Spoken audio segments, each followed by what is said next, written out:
अस्सलाम वालेकुम नाज़रीन। नाज़रीन, मैं फ़खर अब्बास अकबर हूँ और आप हमारा यूट्यूब चैनल देख रहे हैं। नाज़रीन, आप सबको रमज़ान का तीसरा मुबारक हो। नाज़रीन, आज हम बात करेंगे सुप्रीम कोर्ट के एक फ़ैसले के बारे में, जिसमें उसने दो कंडीशंस बताई हैं। नाज़रीन, अगर हम कहें कि वरासत एक ऐसा टॉपिक है जो लॉ में, कानून में या अदालत में सबसे ज़्यादा डिस्कस होता है, तो ये बेजा नहीं होगा।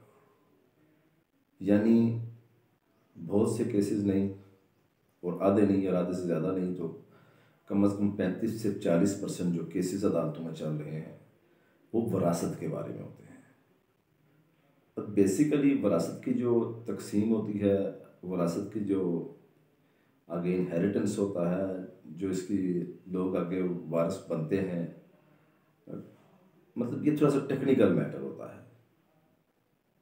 इसमें कभी तो सब वारसाओं को शेयर मिलता है, कभी नहीं भी मिलता है। कभी लोग अच्छी तरीके से वरासत तकसीम करते हैं, कभी बिगाड़ बड़कार भी देता है, और फिर ये एक लामतनाई अदालतों में सिलसिला जाता है और इसमें केसेस जो है वो होते रहते हैं। तो एज ए मुसलमान ये नहीं होना चाहिए, लेकिन ये होता है। सबको अपनी विरासत में हिस्सा मिलना चाहिए। ये हमारे मज़हब की भी, हमारे दीन की भी मंशा यही है कि जिसका विरासत में जितना हिस्सा है उसको मिलना चाहिए। लेकिन सोशली तौर पर या माशरती तौर पर हमारी इक़दार ऐसी हो चुकी है कि ये नहीं होता। फिर जब अदालत में जाते थे लोग केसेस करने के लिए, तो उसमें भी एक चीज़ बड़ी आती थी कि अदालत कहती थी ये आपका केस जो है ये तो अब टाइम बार्ड है, यानी आप इतना अर्सा चुप रहे हैं। अब होता बेसिकली ये है कि किसी बेटी को अगर महरूम कर दिया गया तो वो वालदैन के होते होते केस नहीं करती। ज़ाहिर है, माँ बाप का हमारी सोसाइटी में एक डेकोरम है, एक रिस्पेक्ट होती है, तो माँ बाप के होते हुए केस नहीं करती और माँ बाप के बाद केस करती है जी मुझे विरासत नहीं मिली।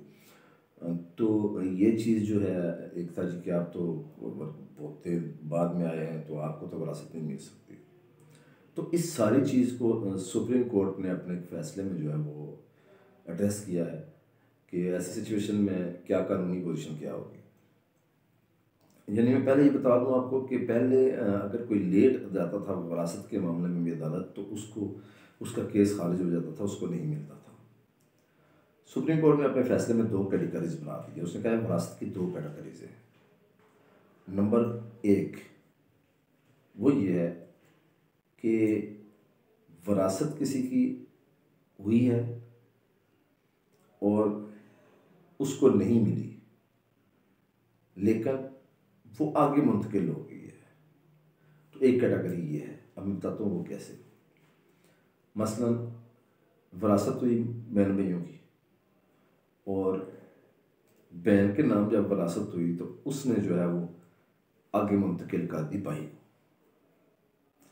अब वो बाद में आके केस कर देती है, क्योंकि मेरी मुझसे फ्रॉड से हुई है, तो सुप्रीम कोर्ट ने कहा है नहीं, अब ये थर्ड पार्टी जो है इंटरेस्ट आ गया है, तो वरासत उसने बाप से नहीं थी, अब ये भाई को मुंतकिल हो गई है, तो इसलिए इस पे जो है वो लॉ ऑफ लिमिटेशन, म्याद का कानून लाजम होगा। इसमें केस विद इन टाइम करना लाजम है।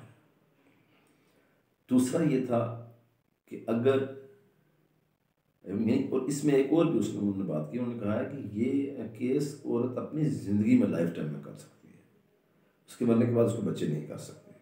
इस केस में स्पेसिफिक में सुप्रीम कोर्ट ने कहा था कि अगर फ़र्ज़ किया औरत ने अपनी जायदाद भाई को किसी के नाम करा दी है, तो वो दोबारा क्लेम अपनी ज़िंदगी में कर सकती है, उसके बच्चे नहीं कर सकते। ठीक है, अगर वो 30-40 साल जिंदा रही या खुद क्लेम नहीं किया तो इसका मतलब है कि उसकी मर्ज़ी से हुआ है। अब दूसरी कंडीशन थी, वो क्या थी? दूसरी कंडीशन ये थी कि सिरे से ही किसी को विरासत से निकाल दिया गया, यानी 100 साल पहले चाहे कर लें, पाकिस्तान बनने से पहले चाहे कर लें, और ये पाकिस्तान बनने से पहले बड़ी ख़ास बात कह रहा हूँ कि पाकिस्तान बनने से पहले वो तो विरासत मिलती नहीं थी, तो अगर उस वक्त भी किसी को विरासत से निकाला गया है तो फिर उसके लिए कोई म्याद नहीं है, कानून कोई नहीं है कि उसको लेट क्यों आया है। उसका बेटा पोता कोई भी क्लेम कर सकता है कि हमारे फ़लाँ डिग्री पे औरत थी या फलां डिग्री पे मर्द था, उसको विरासत नहीं मिली और हम इसका विरासत का क्लेम करने आए हैं। तो सुप्रीम कोर्ट ने जो अपनी गलेरिंग जजमेंट है उसमें ये डिसाइड जो किया है, ये जजमेंट है 2022 SCMR 1558 है।